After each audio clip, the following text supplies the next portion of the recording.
आपको पता है ना पापा, आपकी शराब पीने की आदत से हमने कितनी प्रॉब्लम्स फेस की हैं। बिजनेस नहीं रहा, लोगों से पैसे मांगने पड़े, सोसाइटी वालों ने बात करना बंद कर दिया, पार्टीज में बुलाना बंद कर दिया क्योंकि आप पीकर बहक जाते हो। किसी के बाप के पैसों से नहीं पीता हूं मैं। तुम अपना देखो, मैं अपना देख लूंगा। आप ये क्यों भूल जाते हैं कि मम्मी ने क्या क्या झेला है आपकी वजह से। मम्मी के बेटे, तेरी भी पीने की उम्र हो गई है, तू भी पिया कर। मम्मी आप ही समझाओ ना पापा को। मत लड़ा करो यार, वैसे भी बहुत परेशानियां झेल चुके हैं हम इस शराब की वजह से। यही तो पापा को समझाना है। कल सुबह तेरे मामा के यहाँ जाना है मुझे शादी में। वहां से आकर बैठकर आराम से बात करेंगे। अभी लड़ने की या समझने और समझाने की क्षमता नहीं है मेरे अंदर। विदित चुपचाप अपने कमरे में जाकर सुबकने लगता है। उसके पापा हमेशा से ही ऐसे नहीं थे।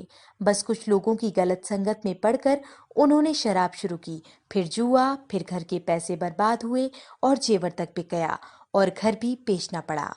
उसके साथ समाज में भी लोग उनके परिवार को अच्छी नजर से नहीं देखते थे। और आज भी उसके पापा की शराब की आदत नहीं सुधरी है।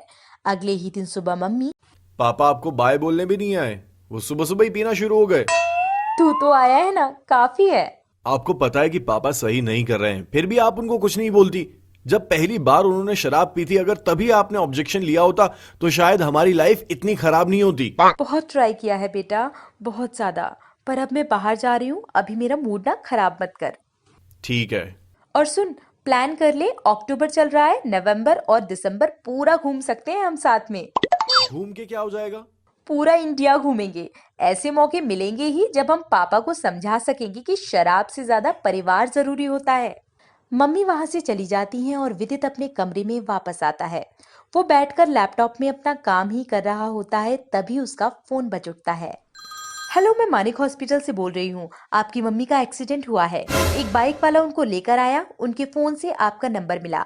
जल्दी से आ जाइए। विदित फोन सुनते ही पापा के कमरे में जाता है और उनको साथ लेकर हॉस्पिटल के लिए निकलता है और जैसे तैसे उस नर्स को ढूंढता है जिसने उसे कॉल किया था।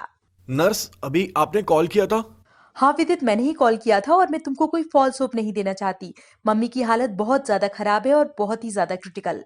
ऑपरेशन चालू होता है। दोनों में हमेशा की तरह कोई बात नहीं होती।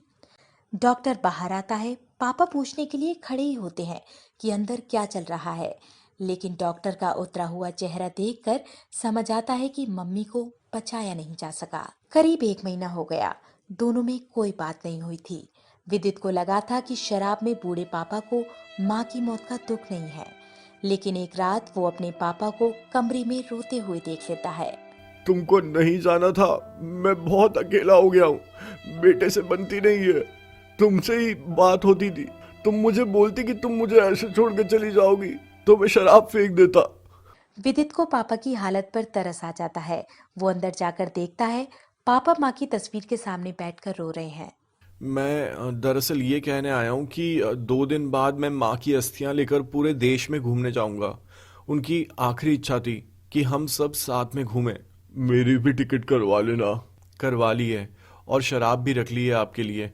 देखा है कई बार आप टेंशन में होने पर शराब पीते हो, शायद आपको हेल्प मिलेगी ओवरकम करने में। अब मैं शराब नहीं पीऊंगा। शराब की वजह से मैंने कभी तुम्हारी माँ को बराबर टाइम नहीं दिया। मैं अब अपना बाकी सारा टाइम तुमको देना चाहता हूँ।